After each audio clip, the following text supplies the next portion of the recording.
5:30 बजे का समय था। एक खुशबू नाम की लड़की जो कि दूध लेने के लिए अपने घर से निकलती है, और जैसे ही वो घर से निकलती है उसे एक पार्किंग के पास से होकर गुजरना पड़ता है। और वहीं पर 3 दरिंदे जैसे तो इसी ताक में बैठे थे कि कब कोई लड़की आए और कब उसका किडनैप किया जाए। और वो तीनों खुशबू के चेहरे पर कुछ डालते हैं जिससे कि वो बेहोश हो जाती है, और फिर वो खुशबू का किडनैप कर लेते हैं।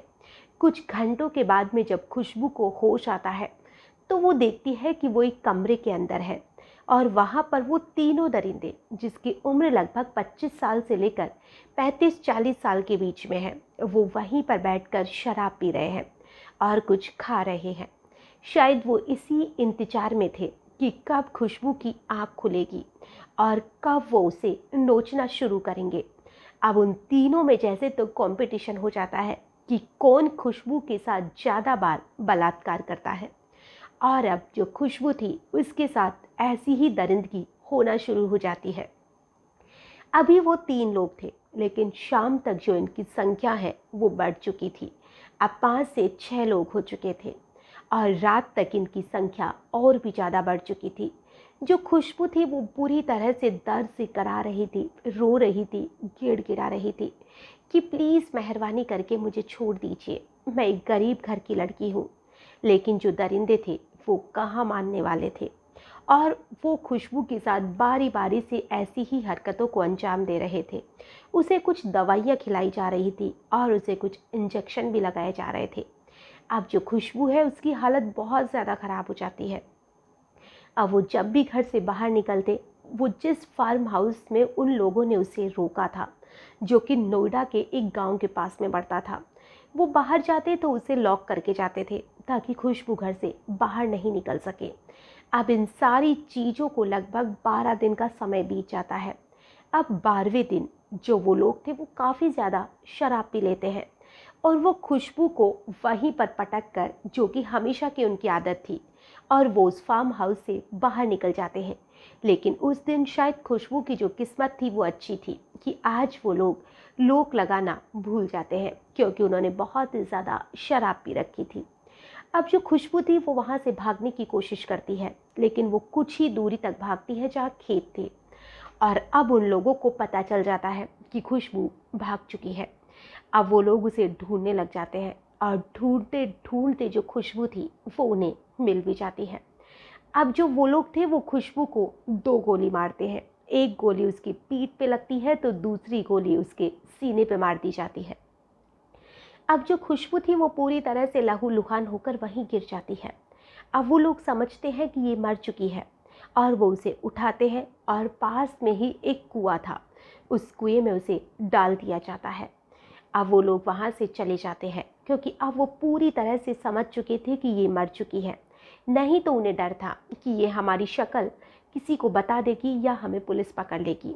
अब इन सारी चीज़ों को पूरी रात तक जो खुशबू थी वो बेहोश उस कुएं में पड़ी रहती है, जो कि 30 फीट गहरा था। और अब उस कुएं के पास से सुबह का समय होता है, और एक बच्चा वहाँ से गुजर रहा था। तभी जो खुशबू थी वो ज़ोर ज़ोर से रो रही थी, चिल्ला रही थी, चीख रही थी। वो आवाज़ सुनता है, और वो छोटा सा बच्चा भागता हुआ अपने चाचा के पास जाता है और कहता है कि चाचू, उस खेत का जो वो कुआं है, उस कुएं में भूत है, और उसमें तो एक भूतनी रहती है जो बुरी तरह से चिल्ला रही है। मैं तो वहाँ से भाग आया। जो उसके चाचा थे वो उस कुएं के पास में जाते हैं, और अब वो उस लड़की की जो आवाज़ है उसे सुनने की कोशिश करते हैं, और वो खुद भी बाहर से उसे आवाज़ लगाते हैं। खुशबू अब उनकी आवाज़ का जो जवाब है वो दे रही थी। उसके चाचा आसपास के लोगों को इकट्ठा करते हैं, और फिर जो खुशबू है उसे बाहर निकाला जाता है, और उसे एक हॉस्पिटल में एडमिट कराया जाता है, जहाँ से उसे दिल्ली के लिए रेफ़र कर दिया जाता है। अब दिल्ली में जो खुशबू है उसका बहुत ही अच्छे तरीके से इलाज करवाया जाता है। मामला पुलिस तक भी पहुंच चुका था।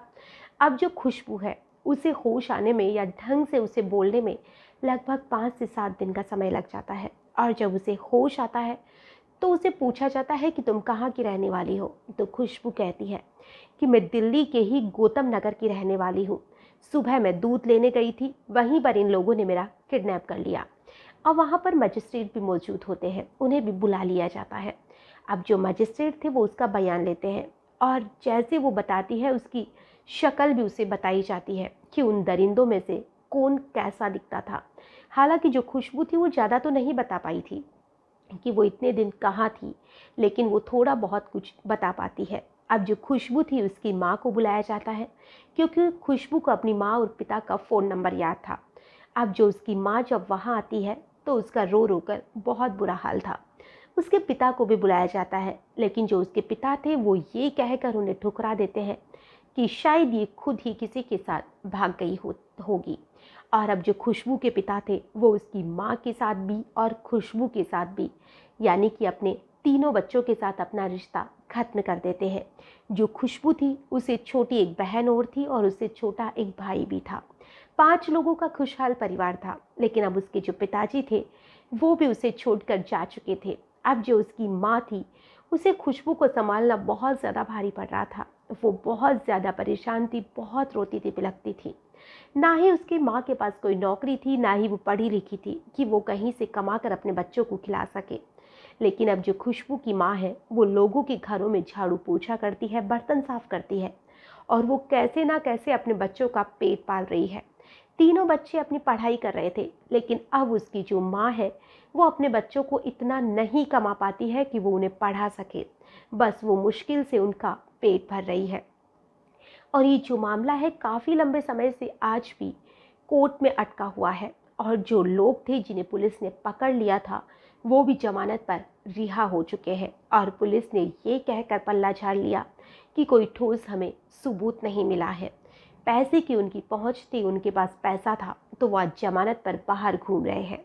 और जो खुशबू और उसकी माँ थी वो आज भी जब उन चीज़ों को याद करती है तो उनकी आंखों से आंसू रुकने का नाम नहीं लेते हैं। और जो खुशबू है वो आज भी इन सारी चीज़ों को भुला नहीं पाई है।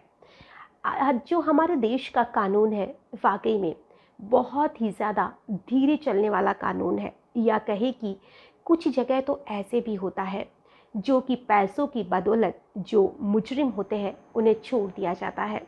और जो खुशबू है वैसी ना जाने कितनी ही लड़कियों के साथ गलत करने के लिए उनको बढ़ावा मिल जाता है। आज के लिए बस इतना ही। आगे फिर मिलेंगे किसी नई घटना के साथ। और इस कहानी से मैं आपको इतना ही बताना चाहूँगी कि अपनी जो बच्चियाँ हैं उनका पूरी तरह से ध्यान रखें, उन्हें अकेला ना भेजें। जितना हो सके उनके साथ खुद जाए, उन्हें अकेला ना भेजें, क्योंकि पता ही नहीं चलता है कि कौन सी जगह पर ऐसे दरिंदे छुप कर बैठे रहते हैं। आज के लिए बस इतना ही। फिर मिलेंगे किसी नई घटना में। तब तक के लिए नमस्कार।